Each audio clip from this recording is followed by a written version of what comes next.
Carlos Enrique Rangel Guevara fue un periodista, académico y diplomático venezolano, conocido como una de las grandes figuras de la televisión junto a su esposa y siempre compañera, Sofía Inver. Aunque a Carlos Rangel no solo se le conoce por su faceta televisiva, quizás su obra notable y más notable fue la obra escrita. Su libro Del buen salvaje al buen revolucionario, publicado en 1976, es probablemente uno de los libros más representativos del liberalismo clásico en toda Hispanoamérica. Hoy dejaremos que sea el propio Carlos Rangel, en esta entrevista de 1985, quien nos explique de qué trata su libro y por qué en la Venezuela de aquel entonces, como en la de ahora, Del buen salvaje al buen revolucionario continúa en plena vigencia. Bienvenidos a una nueva entrega de Pastillas de Memoria.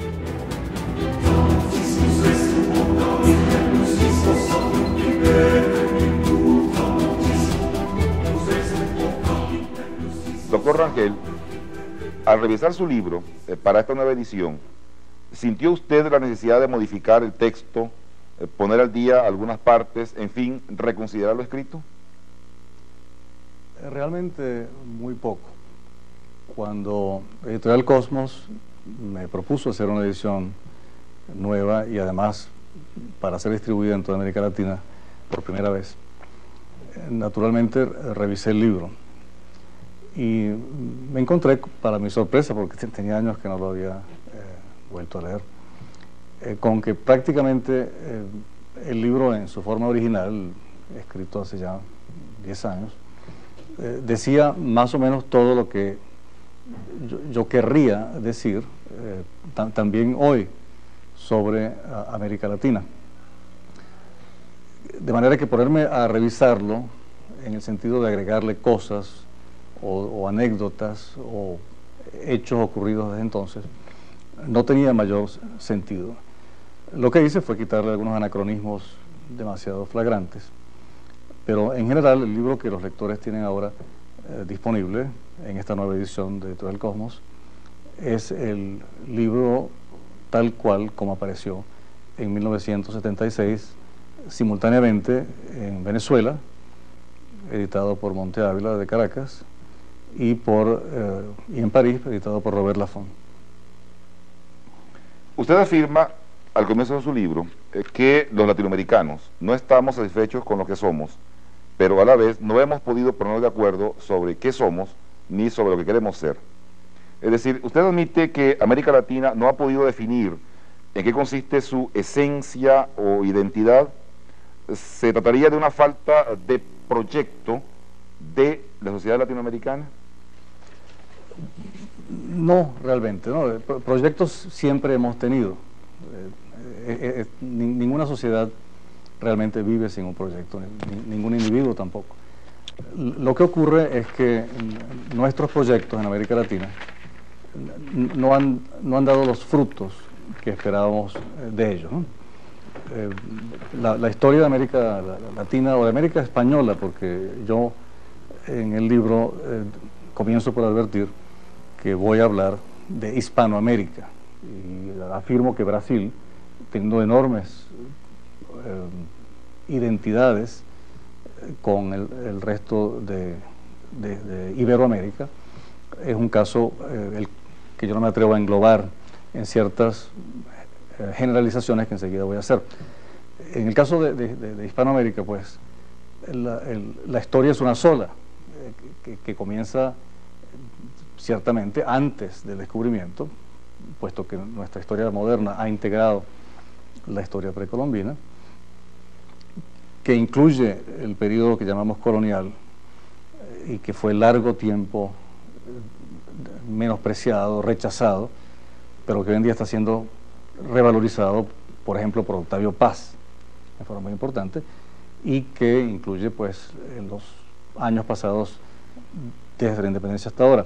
Ese proyecto, diría yo, comienza con el descubrimiento, puesto que las culturas precolombinas tenían otros proyectos que nosotros inclusive ignoramos, y particularmente desde las revoluciones modernas, la revolución norteamericana, que tiene mucha más influencia de lo que se dice, la revolución francesa, ha sido o fue largo tiempo esencialmente el de lograr la libertad, la igualdad, la fraternidad y más modernamente el desarrollo, como se dice, ¿no?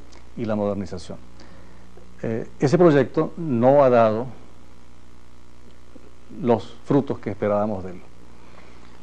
De manera que nosotros mismos, en momentos de pesimismo y de depresión, pensamos, y a veces lo decimos, que nuestra historia ha sido un fracaso. Yo creo que no tanto, pero eso puede ser tema de otra pregunta y respuesta. Recientemente ha habido la irrupción, recientemente, desde hace 26 años, del proyecto marxista en Cuba y ahora en Nicaragua, lo cual por primera vez ha vulnerado el proyecto constante de alcanzar la modernización a través de la libertad. Entonces estamos en este momento en ese conflicto en el cual por primera vez desde la independencia se ha propuesto un proyecto alterno al de lograr la armonía social y el progreso a través de las libertades. Pero claro que hemos tenido proyectos. Lo que ha pasado es que los resultados no han estado a la altura de nuestras expectativas. Precisamente la parte medular de su libro y probablemente la que ha herido más la susceptibilidad de ciertos sectores de los países hispanoamericanos es que usted plantea una oposición entre esa sociedad hispanoamericana que tiene un sentido de su propio fracaso en cuanto a alcanzar esos objetivos de libertad, democracia, justicia social y desarrollo económico, en contraste con una sociedad que aquí mismo en América ha alcanzado esos mismos objetivos e inclusive ha propuesto nuevas metas, que es la sociedad de los Estados Unidos. Y se ha convertido en el caso de su interpretación de la problemática latinoamericana en la llave de una serie de fantasías, autojustificaciones, supuestas justificaciones de esos problemas y de esos fracasos, siempre en relación con la sociedad exitosa. No, se ve que usted ha leído bien el libro. No siempre me ha ocurrido eso de que quienes me han entrevistado hubieran leído el libro previamente. Usted ha hecho una observación muy justa, que la médula de este libro, la observación medular, como usted dijo, es la hipótesis de que la explicación profunda de nuestras frustraciones, que son mucho menores objetivamente de lo que nosotros mismos pensamos, es el contraste entre lo que nosotros percibimos como el éxito norteamericano, que por cierto los norteamericanos no siempre están de acuerdo, muchos de ellos están muy poco satisfechos con su sociedad, pero eso es otra cosa. Nuestra percepción es de éxito casi total, y es una percepción exagerada. Y dije el contraste entre eso y nuestro propio resultado, lo que nosotros hemos logrado en nuestra sociedad. Si Brasil pues coincide con nosotros los hispanoamericanos, de que en el mismo ámbito geográfico y en el mismo tiempo histórico, en América y a partir del descubrimiento, ha habido dos aventuras, dos parábolas diferentes. En América, el Nuevo Mundo, la tierra de promisión, donde el proyecto más básico de muchos inmigrantes hasta hoy ha sido encontrar o fundar una sociedad mejor, distinta a la del viejo mundo. Hay unos americanos tan exitosos que se han cogido el gentilicio para ellos, ¿no? Ellos son los americanos, dicen ellos, que han hecho exactamente eso, fundar una nueva sociedad, distinta al viejo mundo, igualitaria, democrática, libre y además exitosa económicamente. Y que hay otros americanos, nosotros, que inexplicablemente, habiendo sido Hispanoamérica o América Latina toda, inclusive Brasil, mucho más adelantada, digamos, en 1600 o en 1700, que las pobres colonias norteamericanas, luego, en un tiempo cortísimo, de 250 años o así, hemos totalmente perdido ese tren. Y entonces nos cuesta mucho trabajo admitir que la diferencia,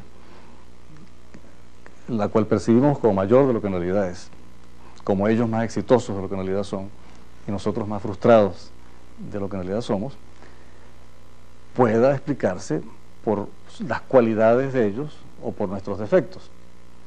Y entonces caemos en una serie de mitos.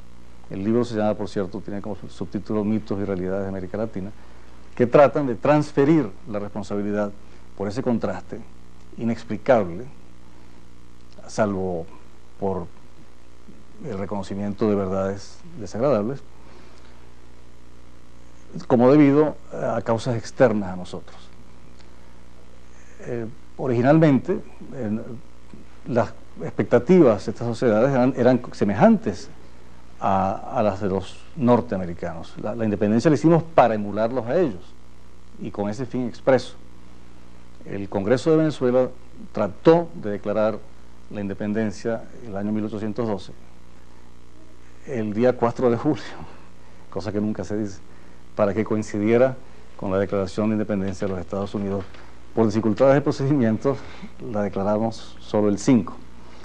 Y la expectativa era de que mágicamente, al hacernos independientes, íbamos a duplicar, a igualar lo que había ocurrido en Estados Unidos desde 1776. Y no ocurrió. Entonces, a corto plazo, ya para 1830-40, hubo necesidad de comenzar a explicar aquello, por qué lo que había pasado allá no pasaba aquí.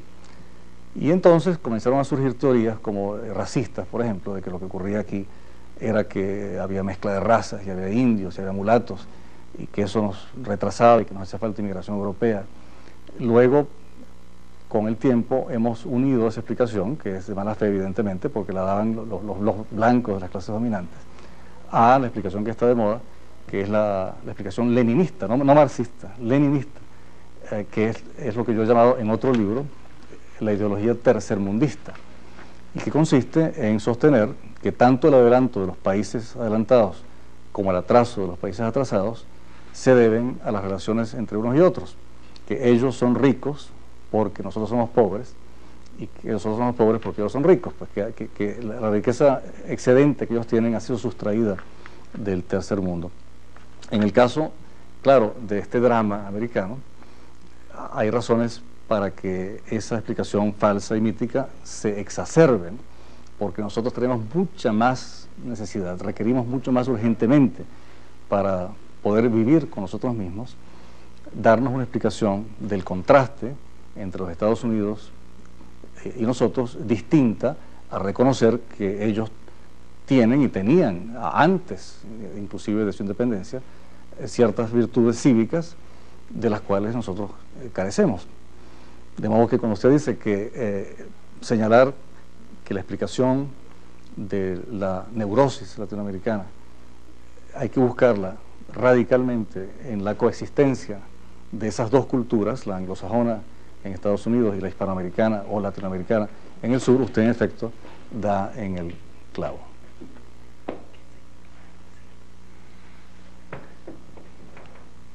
Con respecto a esa base mítica que usted ha encontrado en su aproximación a la cultura hispanoamericana, ¿podría explicarnos cuál es exactamente el contenido del mito del buen salvaje?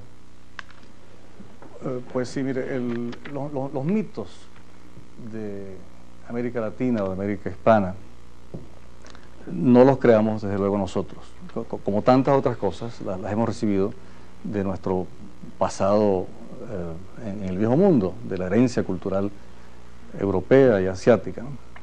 Y uno de los mitos más persistentes de la humanidad es la idea de que antes de la época que estamos viviendo, los hombres que nos formulamos ese mito y nos ayudamos con él, en una época mítica justamente, hubo una sociedad feliz, perfecta, ¿no? La edad de oro, la llaman, ¿no? Y que la edad actual en la que estamos viviendo es una edad inferior, porque ha habido la caída.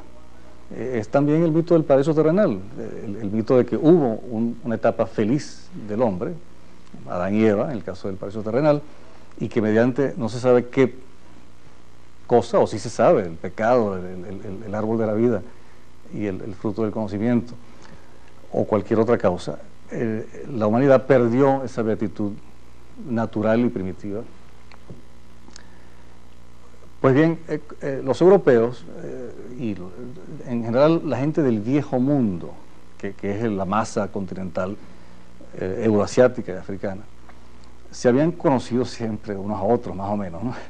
De manera que no podía surgir, salvo como una ficción, la idea de que existía en alguna parte todavía una sociedad incontaminada, una sociedad donde no hubiera tenido lugar la caída. Pero en cuanto se descubrió un nuevo mundo desconocido, enseguida se les ocurrió a los europeos que allí podría todavía existir el paraíso terrenal, que allí podría todavía estar el hombre incontaminado, que allí podría todavía no haber ocurrido la caída. Colón, en sus cartas a los reyes católicos, sostiene que los aborígenes del Nuevo Mundo eran totalmente inocentes de pecado original. Más o menos no dicen esas palabras, pero sugiere que eran totalmente buenos, que no tenían entre ellos conflictos, que no eran violentos. Eso, claro, se disipó rápidamente. Al poco tiempo hubo choques entre esos buenos salvajes y los europeos. Pero quedó sembrado el mito, la idea de que en América había buenos salvajes, el buen salvaje. La expresión fue acuñada mucho más tarde, en el siglo XVIII, pero ya en el siglo XVI, Montaigne expresa la idea con toda claridad. En uno de sus ensayos cuenta cómo le traen al rey de Francia a unos indios, ¿no? como les decían, por equivocación, porque esto no era la India, a unos aborígenes americanos, a unos amerindios. Y dice Montaigne que estos eran unos hombres sin maldad y que su sociedad, antes del descubrimiento, había sido una sociedad perfecta, donde no había enfermedades, ni maldad, ni conflictos, donde los hombres se entendían entre ellos sin problemas, y inclusive donde hablaban un lenguaje parecido al griego, una cosa realmente fantasiosa, ¿no? Y que no sabían estos pobres amerindios cuánto les iba a costar haber sido descubiertos por los pervertidos y corrompidos europeos. Luego, claro, Rousseau le da más tarde una expresión más moderna al mito, con aquella frase de que el hombre nace bueno y es la sociedad quien lo corrompe. Inesperadamente, una filosofía política de pretensión moderna y progresista y futurista como es el marxismo, recoge esta mitología intacta. Habla expresamente de un supuesto comunismo primitivo, donde el hombre era feliz, no habiendo ocurrido lo que Rousseau señala como la desgracia de la humanidad, no haber impedido que alguien dijera esto es mío y cercara un terreno. Luego la caída, que en el caso del marxismo no es comer la fruta del árbol de la vida, sino la invención supuestamente arbitraria de la propiedad privada, y la redención, que será la revolución, y el establecimiento del comunismo, con lo cual volveríamos a la Edad de Oro. De manera que el mito está calcado perfectamente por esta filosofía pseudomoderna, en realidad reaccionaria hasta lo más profundo de su esencia. Y el revolucionario marxista, el guerrillero, este que aparece en las portadas del libro, es justamente quien va a redimir a América en primer lugar y luego al mundo supuestamente de la caída. Por eso el libro se llama Del buen salvaje al buen revolucionario. El revolucionario marxista, digamos encarnado en Che Guevara, es el profeta, el Cristo, mediante quien se va a lograr la salvación, la redención, y no la vida eterna, pero sí la supuesta perfecta armonía del comunismo. De este modo, no se trataría de una vuelta al pasado para reencontrar la Edad de Oro, sino más bien de proyectar esa Edad de Oro hacia el futuro, como por ejemplo en la expectativa que creó la Revolución Cubana. Bueno, desde luego, sí, pero es que ni siquiera hay divergencia en eso, porque el mito de la Edad de Oro y de la caída, o del paso a la Edad de Hierro, siempre estuvo acompañado por la idea de que al final todo volvería a ser igual, que no habría únicamente semejanza, sino identidad entre la Edad de Oro del comienzo y la salvación final. Evidentemente esto tiene que responder o tocar cuerdas muy profundas del alma humana, puesto que el éxito del cristianismo, el éxito de cualquier salvacionismo, demuestra hasta qué punto los seres humanos estamos ansiosos de que se nos diga que más allá de las dificultades de nuestra vida y de la vida de la sociedad en la cual estamos insertos, va a haber una resolución feliz. El mundo antiguo no conoció el historicismo, que es la idea de que la historia tiene un desarrollo y un sentido y un final, una meta. Pero el historicismo ha debido ser intuido oscuramente por los seres humanos antes de ser formulado con tanta fuerza por el evangelio cristiano, con la idea de que sí, el mundo es un sitio terrible, pero que habrá una salvación, que la historia tiene un sentido y que el sentido de la vida se manifiesta en la historia. Occidente, claro, tomó ese historicismo, y cuando en el siglo XIX se llegó a un punto en que, habiéndose perdido mucho la fe en el salvacionismo cristiano, casi al punto que se pensó que podía extinguirse totalmente, y que Nietzsche dijo aquella célebre frase, aquella célebre sentencia, Dios ha muerto, ¿no? Occidente estaba listo, ansioso de que alguien le propusiera un nuevo salvacionismo coherente, pero en el fondo idéntico al que había perdido su prestigio, y por eso el marxismo tuvo tan buena fortuna, porque venía justo a llenar ese vacío que se había creado. De manera que no hay innovación en el marxismo, ni siquiera en eso. El marxismo promete la salvación, igual que Cristo, igual que el cristianismo, solo que, como el mismo Marx dijo, las cosas se dan por primera vez con grandiosidad, con altura,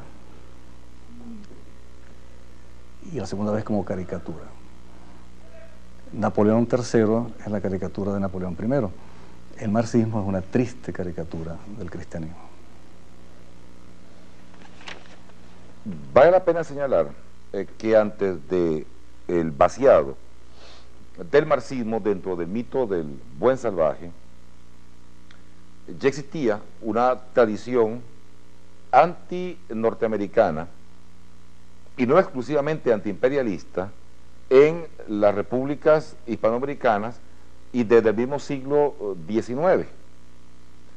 como si se hubiese, desde un comienzo de la vida independiente para los países de América Latina, planteado una confrontación entre esa cultura anglosajona y nuestra cultura hispanoamericana, y con un descrédito para la anglosajona y un prestigio para la nuestra. Eso corresponde a la estructura mítica de pensamiento que usted detecta dentro de nuestra cultura. No, eso responde a hechos. Los Estados Unidos no comienzan a aparecer inquietantes para nosotros, sino desde el momento cuando nuestro propio proyecto independentista comienza a tener dificultades, que es muy rápidamente, desde luego, ¿no?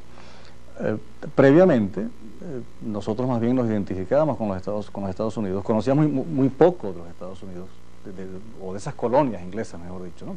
Sabíamos que estaban allí oscuramente. Se ha olvidado, no se sabe hasta qué punto España mantuvo a sus colonias aisladas del mundo. Humboldt, a principios del siglo XIX, cuando hizo su célebre viaje por el Nuevo Mundo, descubrió en México gente de clase alta que ignoraban que en el mundo alguien hablara un idioma distinto al castellano. El comercio de la provincia del Río de la Plata, lo que es hoy Argentina, hasta ya bien entrado el siglo XVIII, cuando España tuvo un rey borbónico, un rey francés, no podía efectuarse por mar desde Buenos Aires, digamos, a España, a Sevilla, ¿no? a los puertos españoles que tenían el monopolio del comercio con el Nuevo Mundo. Aunque parezca inverosímil, era preciso enviar cosas de España a Buenos Aires o exportar cosas de Buenos Aires a España al lomo de mula, por sobre los Andes, hasta Lima, de allí por barco hasta Panamá, a lomo de mula a través del Istmo, y entonces por barco a España, ida y vuelta, ¿no? Había una gran ignorancia en América Española y en Brasil, pero de lo que eran las colonias inglesas de América del Norte. Tenemos por fortuna un testimonio que yo cito en el libro, de un valor inestimable sobre cómo aparecían las colonias norteamericanas y los Estados Unidos recientemente independientes a los ojos de un latinoamericano ilustrado, que es el diario de Miranda. Miranda, cuando deserta del ejército español, cuando decide que ya no está en seguridad porque se sabe que es un conspirador, que es un republicano, y decide huir de Cuba, siendo oficial español, se va a Estados Unidos y permanece en Estados Unidos casi 2 años. Y esa parte del diario de Miranda nadie la cita jamás. Mi libro está citada extensamente. Y es porque Miranda hace un juicio totalmente inteligente, totalmente desapasionado y totalmente justo de lo que son esas excolonias, ahora un país, una federación de estados independientes, en 1779 o así, ¿no? Si bien recuerdo. Y no hay en Miranda ningún perjuicio adverso a aquello, todo lo contrario. Es decir, no había habido ningún contacto, ninguna fricción, tampoco había habido ningún buen resultado de la República Norteamericana a esas alturas, nada demasiado distinto a lo que había sido eso cuando era colonia inglesa, ¿no? Como para que un latinoamericano, en este caso Miranda, quien además era un hombre excepcional y no era un acomplejado, se sintiera en necesidad de disminuir aquello o de encontrarlo ominoso. Eso no había pasado todavía, ¿no? Nuestra reacción, nuestro primer odio, si se quiere, u hostilidad, es contra España, ¿no? Que era la potencia europea que nos había conquistado, bueno, no que nos había conquistado, que nos había creado, esa es la verdad, pues, nosotros somos españoles, ¿no? Básicamente, ¿no? Pero después de Freud sabemos que los hijos pelean con sus padres. Entonces nos peleamos con nuestro padre y madre, que era España, y comenzamos en la cadena de nuestros mitos por atribuirle todos nuestros males, todo lo que no nos gustaba en nuestra sociedad, a eso, ¿no? A que habíamos estado invadidos y ocupados durante 300 años, ¿no? Una cosa disparatada, pero así fue. Ese es otro de las facetas del mito del buen salvaje. Los criollos blancos que rompen con España se declaran enseguida herederos de los incas y de los mayas y de los aztecas, ¿no?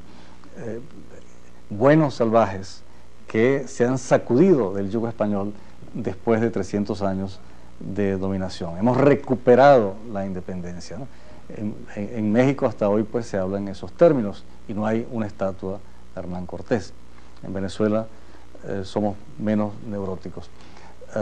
Pues bien, casi enseguida los Estados Unidos comienzan a prosperar y a hacerse poderosos en una forma que Bolívar percibió. Bolívar, que era el más inteligente de los suramericanos, de los hispanoamericanos, sí percibió que allí iba a haber, que allí había ya en ese momento, 1825, una gran potencia. Lo percibió antes todavía. ¿Por qué llama a Bolívar, por qué convoca a Bolívar al Congreso Anfictiónico de Panamá? Para tratar de que en la América Española, como ya existía la Gran Colombia, destinada pues a disolverse casi enseguida después, se crearan otros entes políticos, otras entidades estatales, y que entre ellos hubiese un acuerdo para contrapesar el poder que ya Bolívar preveía excesivo de los Estados Unidos. Así como Bolívar le propone a Santander, en una carta célebre que existe, está publicada entre sus cartas, una alianza con Gran Bretaña para que Gran Bretaña, a pesar de toda su maldad que Bolívar no dejaba de percibir, nos sirviese de parachoque, nos protegiese contra la influencia creciente de los Estados Unidos. Claro que nadie le hizo caso. Entonces, desde América Hispana o América Latina se comienza a ver el auge de ese gran poder. Y tras haberlo admirado, tras haber admirado su independencia, tras haber copiado su constitución, tras haber copiado hasta la idea federalista, que Estados Unidos de Venezuela, Estados Unidos mexicanos, comenzamos a tener otra percepción, otra intuición distinta, que es la de el gigante que nos está creciendo al lado. Y entonces, de haber visto solo en Europa, y solo en la antigua potencia colonial, España, o solo en la Santa Alianza que restauró las monarquías en Europa, la amenaza para nosotros, comenzamos a ver la amenaza pues en estos otros americanos. Y como no hay ninguna razón en apariencia para que ellos prosperen y se hagan poderosos y nosotros permanezcamos débiles, comenzamos entonces a alimentar en nosotros mismos ese complejo, esa frustración, ese sentimiento de inferioridad y de enemistad con los Estados Unidos, que luego, al irse desarrollando la historia, va a encontrar asideros en cosas muy reales, pues en el imperialismo norteamericano, que no es mentira, ¿no? Ahora, antes de eso, en el siglo XIX, hubo una admiración todavía sin límites por los Estados Unidos en un hombre como Sarmiento, por ejemplo. Sarmiento, embajador de Argentina en Washington, es electo presidente admirablemente en ausencia, siendo embajador en Washington, y regresa a Argentina a tratar de calcar las instituciones norteamericanas en su país. De modo que la Constitución argentina clásica, que creo que es de 1848 o 50 y pico, no recuerdo en este momento, está calcada y es la Constitución histórica de los argentinos, a la cual siempre se refieren, está calcada de la norteamericana. Entonces hubo lo que los mismos latinoamericanos llamamos entonces la nordomanía.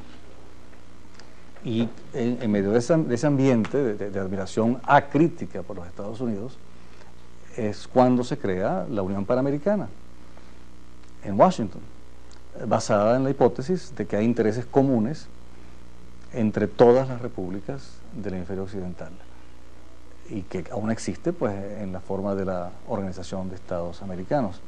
Con la guerra hispanoamericana se introduce un nuevo elemento, y es que a pesar de que habíamos antes rechazado a nuestro padre y madre España, cuando los Estados Unidos le dan una paliza a España en 1898, en Santiago de Cuba y en Manila, esa derrota no podemos dejar de sentirla como nuestra. Y surge entonces el Ariel de José Enrique Rodó, para sostener que sí, ellos tendrán barcos más poderosos o mejor manejados que los nuestros, ¿no? Pero nosotros somos más espirituales. Una de las tesis que usted defiende en su libro y que ha producido más polémicas es precisamente la de que el fracaso de la sociedad hispanoamericana no se debe al éxito de la sociedad norteamericana, o en otras palabras, que las causas de nuestros problemas están en nuestra misma sociedad. ¿Podría usted abundar acerca de las principales causas, acerca de por qué América Latina no ha logrado cumplir su proyecto de justicia social, igualdad, libertad, democracia y desarrollo económico? Sí, desde luego, ese es otro de las facetas o los puntos medulares del libro, para usar el adjetivo que usted usó antes, que por cierto es extensible a toda la relación mundo desarrollado, tercer mundo.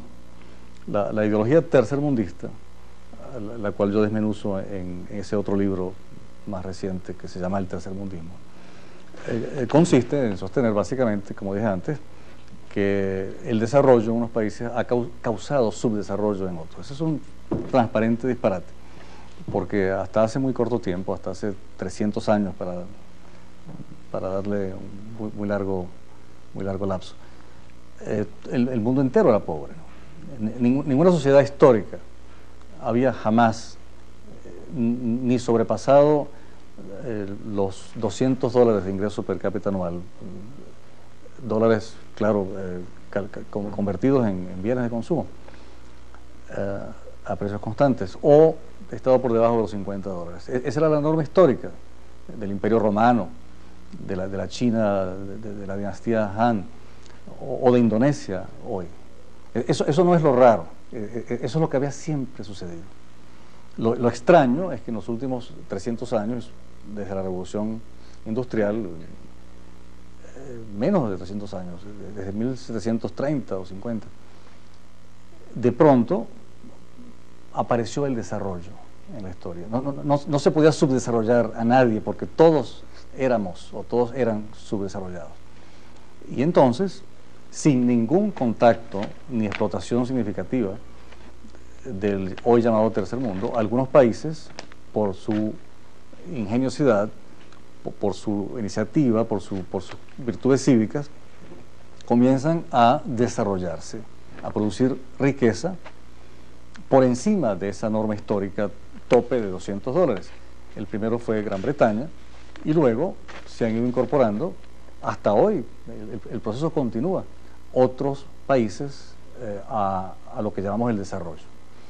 Entonces es absurdo, es de una falsedad diáfana que el mundo desarrollado no ha empobrecido al tercer mundo.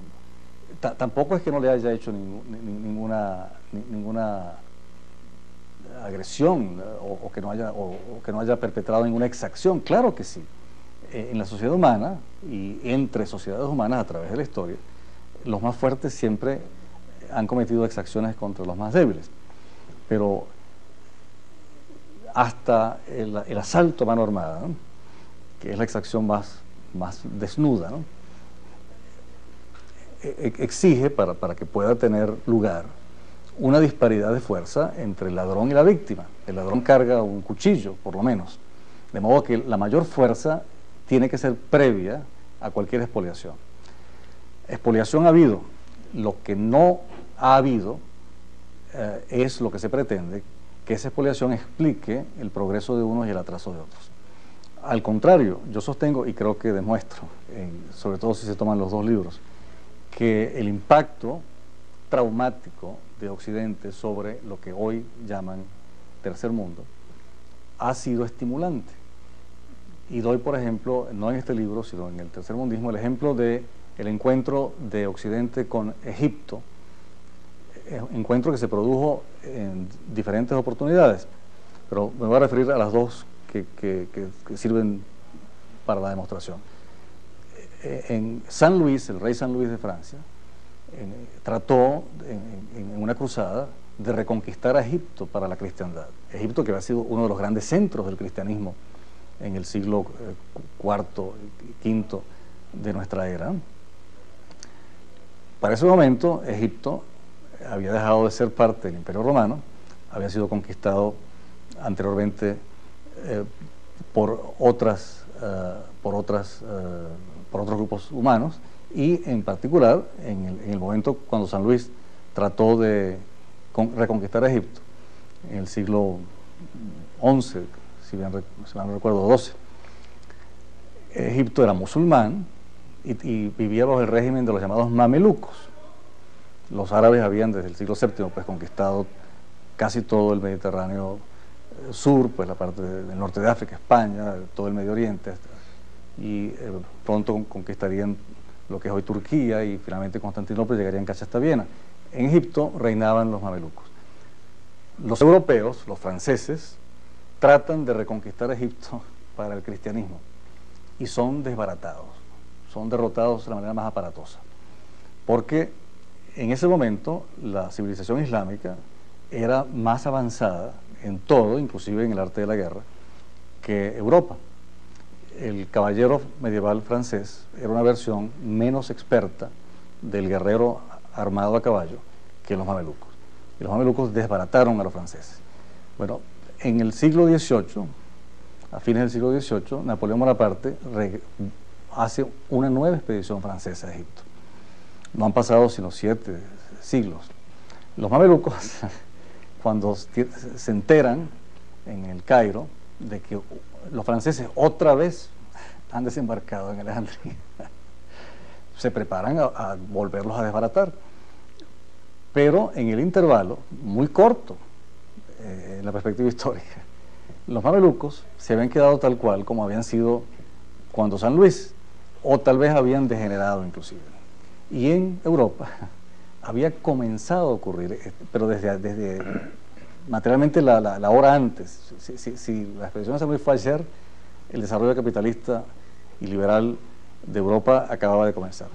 Pero ya eso ha sido suficiente para que los europeos fuesen ahora no inferiores en todo y también en la guerra, como habían sido pocos siglos antes, a los mamelucos, sino muy superiores. Cuando los mamelucos se enfrentan a Napoleón, Napoleón es él quien los desbarata a ellos con una gran facilidad, pues la artillería moderna, digámoslo, contra una carga de caballería medieval. Pero no solo eso, Egipto era un agua estancada. Egipto mismo y el mundo ignoraban lo que había sido Egipto antes. Y es Occidente, a través de esa expedición de Napoleón Bonaparte, con los científicos, con los artistas que lleva, quienes hacen una cosa totalmente simbólica, descifran los jeroglíficos. La piedra de la Roseta, traída por Napoleón de Egipto a Francia, es usada por un sabio francés, Champollion, para descifrar el lenguaje del Egipto antiguo. Y Egipto se abre, Egipto, que era un libro cerrado, se abre. Y se abre no solamente al mundo, se abre a sí mismo. Egipto recupera conciencia de su pasado y de su orgullo.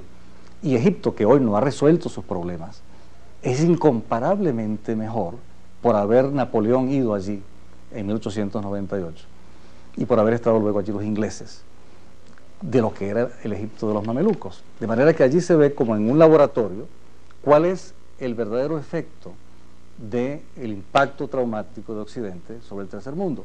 Ese viaje, esa expedición militar de Napoleón a Egipto, forma parte de lo mismo que significa, por ejemplo, el viaje de Humboldt a Hispanoamérica, o el viaje de Darwin en el Beagle. Son los europeos occidentales y eventualmente los norteamericanos, que forman parte de la misma civilización, quienes nos han abierto los ojos a nosotros, que somos también occidentales pero marginales, y mucho más todavía a los asiáticos y a los africanos, sobre nuestras propias culturas.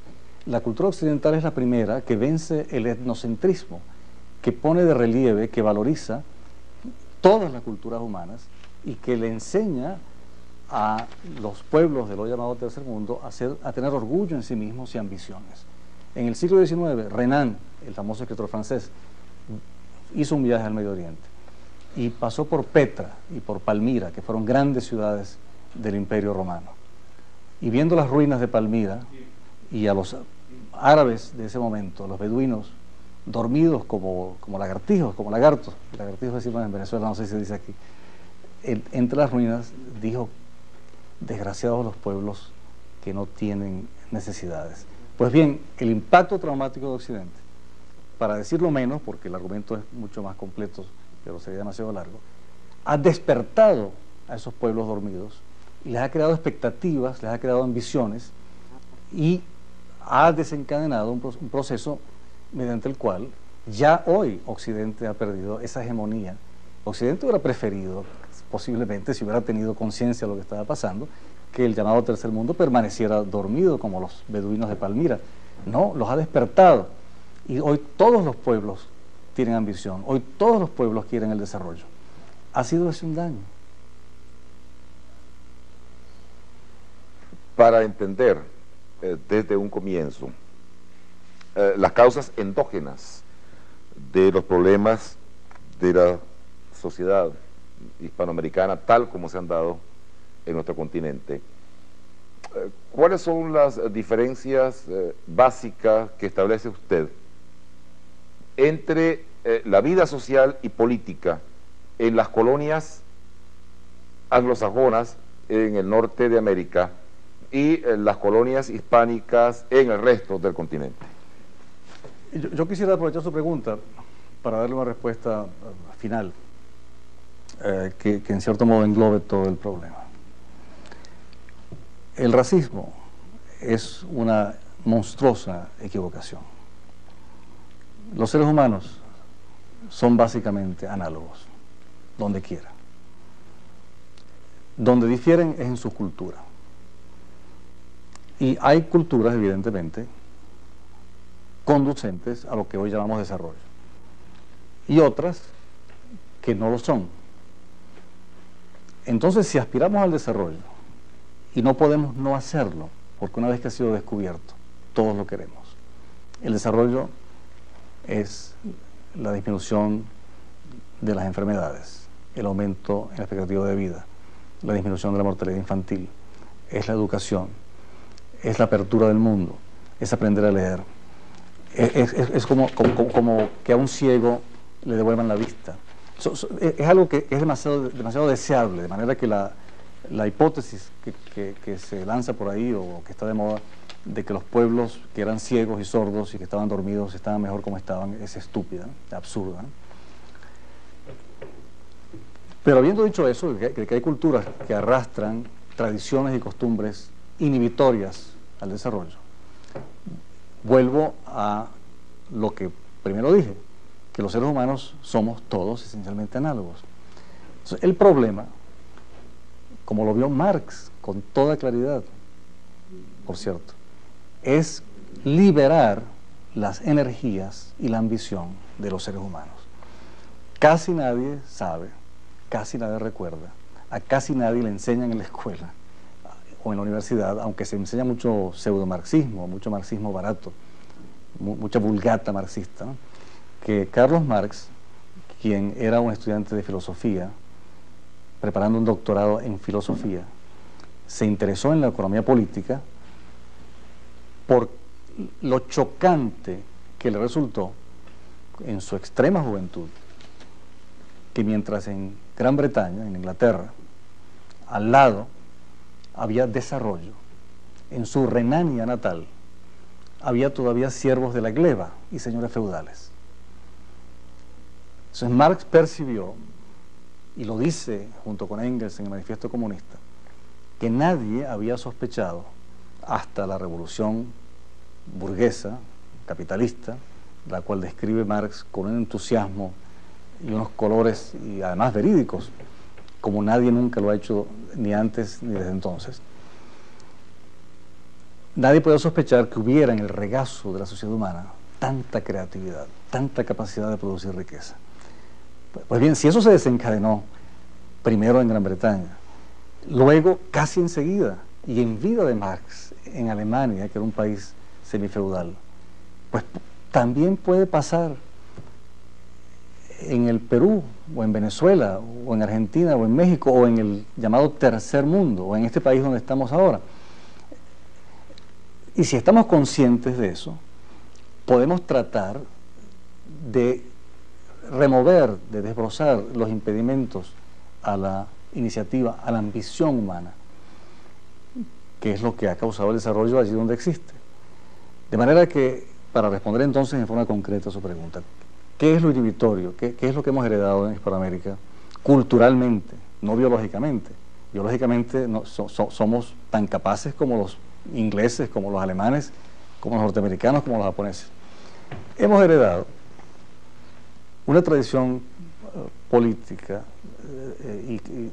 o una tradición, no la califiquemos, de rechazo a la modernización, de autoritarismo, de desconfianza de la libertad. Estas repúblicas que han sido independientes desde el comienzo del siglo XIX y que no han cesado de reiterar que en ellas existe la libertad y que cuando han tenido dictaduras, esas dictaduras o esas tiranías han dicho que su razón de ser era, como Porfirio Díaz, crear las condiciones para la libertad. Sin embargo, no han liberado a sus pueblos. En Lima hay una vasta economía subterránea que produce una proporción gigantesca de lo que los mismos limeños consumen. Y esos son gente bajada de la sierra, algunos que apenas hablan español, y sin embargo logran vencer la acumulación de reglamentos, leyes, ordenanzas, prohibiciones, abusos de la policía, abusos de los funcionarios municipales, abusos del gobierno nacional, y logran producir bienes, producir servicios, hacen casi todas las zonas de viviendas que hay en Lima, prestan casi todo el transporte colectivo. ¿Qué no haría esa gente si el sistema sociopolítico, en lugar de impedirles su espíritu empresarial, de frenárselo, de castigarlo, lo desencadenara? Esa es la revolución que nos hace falta. No la estúpida reaccionaria revolución marxista, sino la revolución capitalista, la revolución que libere las energías de los seres humanos. El día que la hagamos, y yo espero que sea pronto, América Latina en cortos años logrará su desarrollo como lo logró Alemania o el Japón.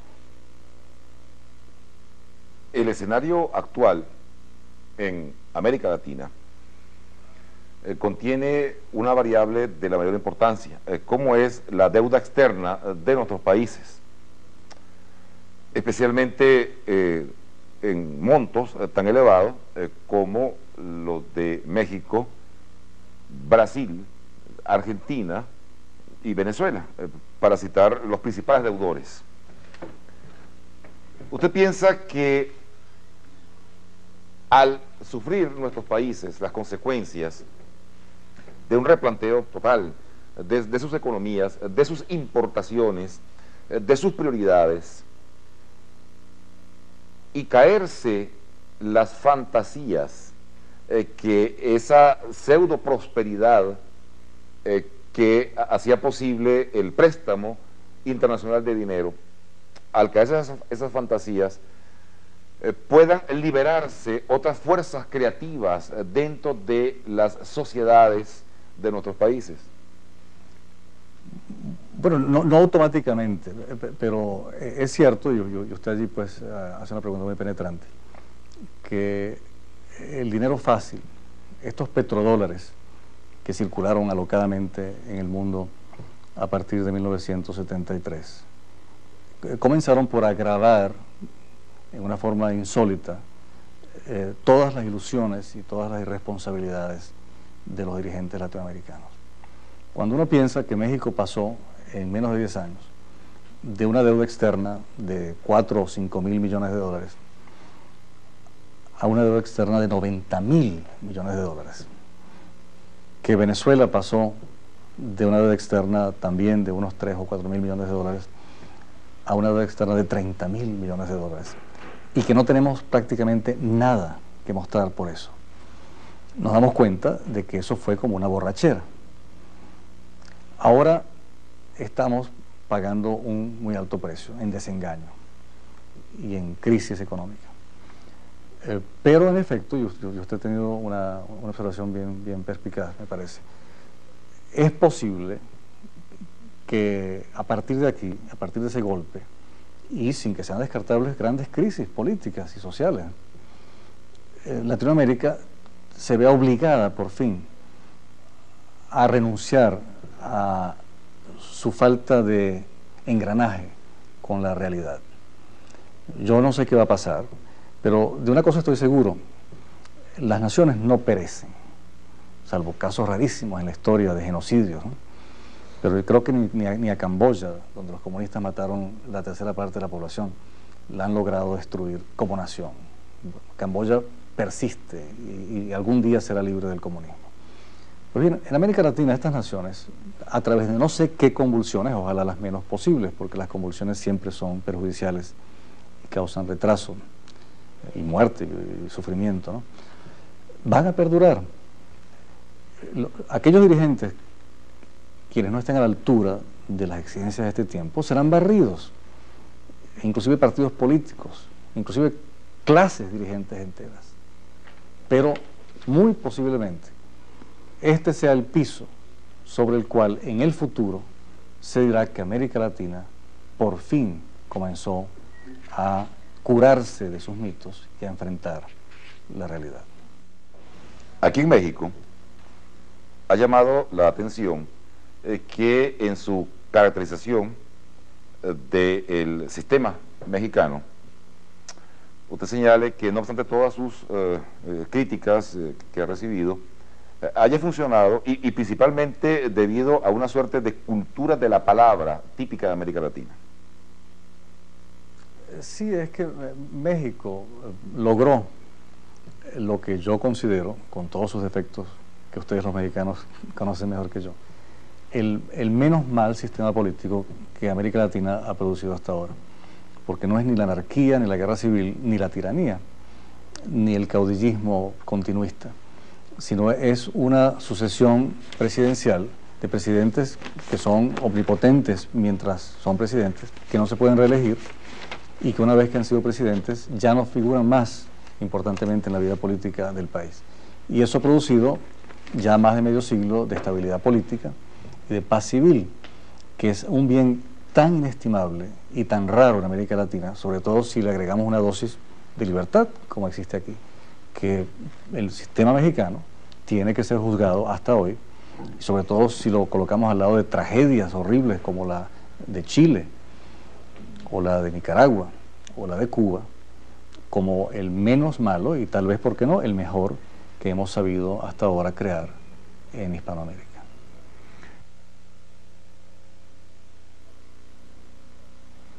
Aquí, en Centroamérica, hemos leído su libro y he encontrado señalamientos muy precisos con respecto a los problemas de caudillismo y de intervencionismo norteamericano en la región. 10 años después, la problemática es el intervencionismo cubano-soviético. ¿Cuál es la estructura de esta situación política en base a los tres factores señalados?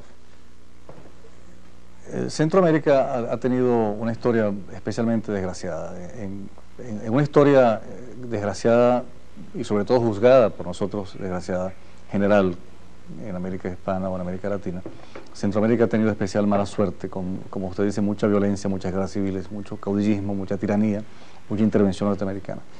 Y eso hizo a Centroamérica, en el caso de Nicaragua, vulnerable a esta nueva agresión, a este nuevo trauma peligrosísimo que es la intervención soviética a través de Cuba, ¿no? Y eso es especialmente trágico porque a pesar del atraso político, Centroamérica había tenido en los últimos 30 años, desde la guerra, un avance económico muy importante y también un avance político, puesto que la violencia política interna o entre países centroamericanos había descendido notablemente. Y la llamada revolución nicaragüense, confiscada, como se sabe, por los sandinistas, ha atrasado no solamente a Nicaragua, que la sufre directamente, sino a toda la región en una forma muy peligrosa y deplorable, de la cual yo no veo, por cierto, no vislumbro buena salida. Aquí en Perú hemos encontrado en su libro amplios señalamientos con respecto a nuestro país. En principio, en cuanto al aprismo, como corriente ideológica que se desarrolló a través de toda América Latina. También con respecto al fracaso de los militares tratando de dirigir políticamente los destinos del país. Sin embargo, para el momento en que usted escribe el libro, aún el APRA no había ganado las elecciones en ninguna ocasión ni había podido llegar al poder. Usted se encuentra actualmente con una situación nueva.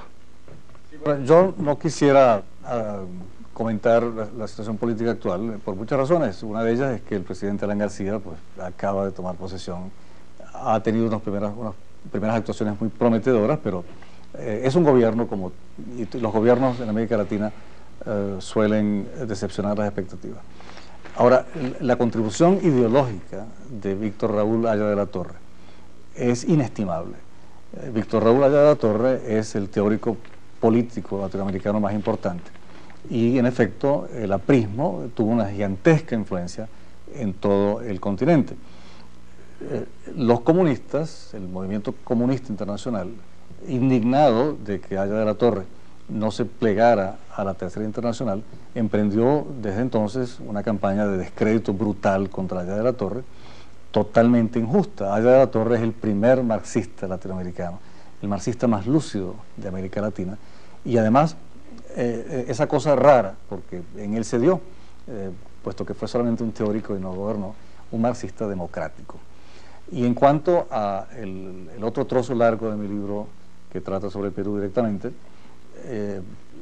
yo también pienso que aquí en Perú ocurrió una cosa muy importante, que fue el fracaso de una dictadura militar sedicente socialista, ¿no? Izquierdista. El socialismo militar fracasó en el Perú. Aquí, en Argentina, hemos encontrado que usted señala en su libro que nuestro país ha sido en el pasado, desde todo punto de vista, el más exitoso de los países latinoamericanos. Sin embargo, después de el fracaso de Perón y del peronismo, el fracaso de las sucesivas dictaduras militares, ¿a usted le parecía que Argentina no encontraba una salida adecuada para la crisis? En este momento, Argentina ya tiene un gobierno democrático. ¿Ha variado su enfoque sobre la situación?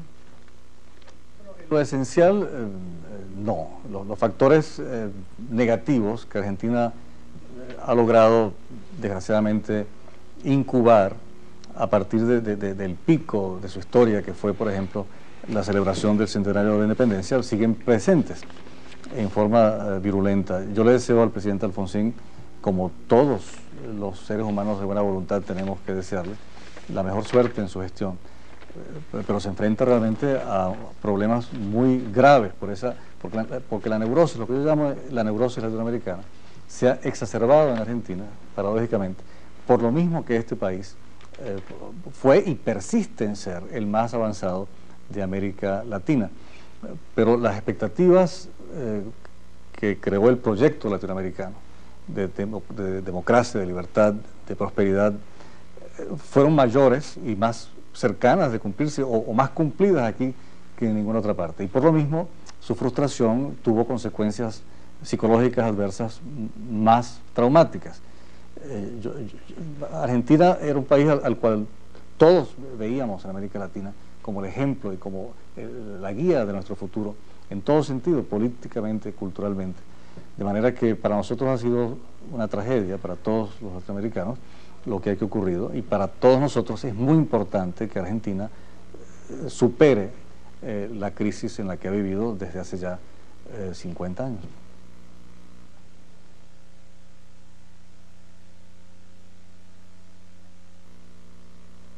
Aquí en Chile hemos encontrado una sorprendente comprensión de nuestro proceso en su libro, cuando usted señala que Salvador Allende no continuó la tradición democrática y reformista de Chile, sino que provocó una ruptura social e institucional para conducir el país a una revolución.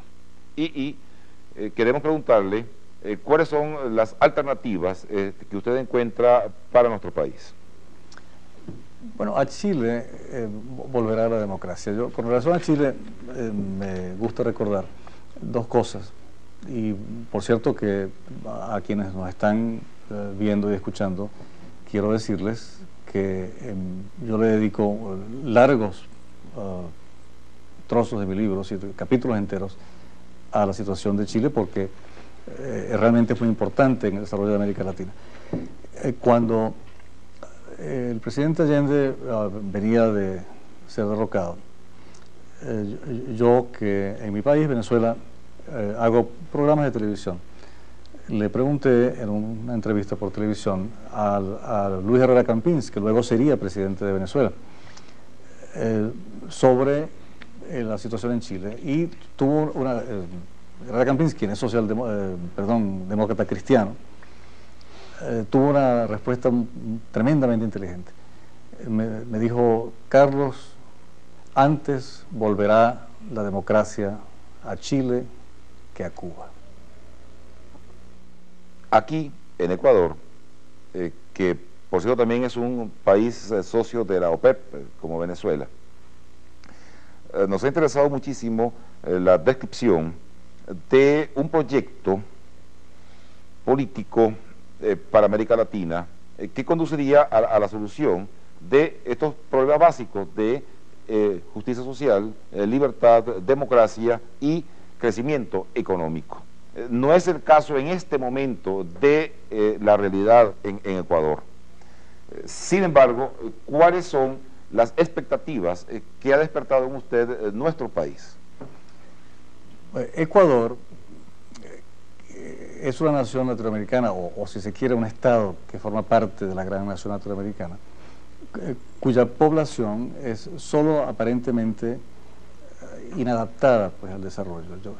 Yo suelo reiterar que los seres humanos somos esencialmente análogos, que el racismo y el desprecio por grupos humanos por razón de su etnia o de su diferenciación con los grupos humanos demostradamente exitosos, en el sentido de que han logrado en medida estimable esas metas que usted decía, es una de las cosas que inhiben justamente el desarrollo. Y siempre recuerdo, y espero que Ecuador haya superado eso, ¿no? No sé, casi se lo pregunto yo a usted, que siendo yo adolescente, era muy amigo de una familia ecuatoriana en Caracas, y la señora, muy gentil persona, me dijo un día una cosa que me pareció terrible, ¿no? Y que pensé que Venezuela, con todos sus problemas, Gómez había muerto hacía 8 o 10 años, teníamos, sin embargo, una situación social muy preferible, y espero que ustedes la hayan logrado. Ella me dijo: Carlos, Ecuador está perdido, están dejando entrar los indios al tendido de sombra. Han pasado 40 años, espero que las cosas hayan cambiado. Aquí en Colombia, su libro ha despertado una gran expectativa por las buenas relaciones que hay entre su país y el nuestro, y también porque usted señala los problemas que ha determinado el hecho de que América, después de su independencia, se haya desmembrado en una serie pues, de repúblicas, más bien con conflictos entre sí, que les impide la cooperación. ¿Qué perspectiva le ve usted a la integración subregional andina, y no solamente en lo económico? La integración latinoamericana es una meta insoslayable. Esa tiene que ser una de las metas de nuestros países. Ahora, ¿cómo lograrla? Ahí no hemos dado pie con bola, no hemos sabido por dónde entrarle al problema. Yo pienso que, según el ejemplo de Europa, la integración debería ser, en primer lugar, económica. pero audaz, franca. La grandeza de Alemania comenzó con una unión aduanera, cuando los distintos pequeños reinados y ducados en que se dividía Alemania acabaron con las trabas al comercio entre sí.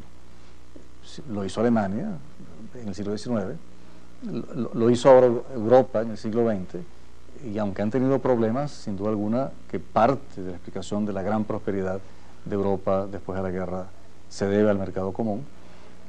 Yo no acabo de entender por qué los países bolivarianos, por lo menos, lo que fue la Gran Colombia, no podemos tener una complementariedad económica verdadera y no esta cojitranca que no llega nunca a ninguna parte.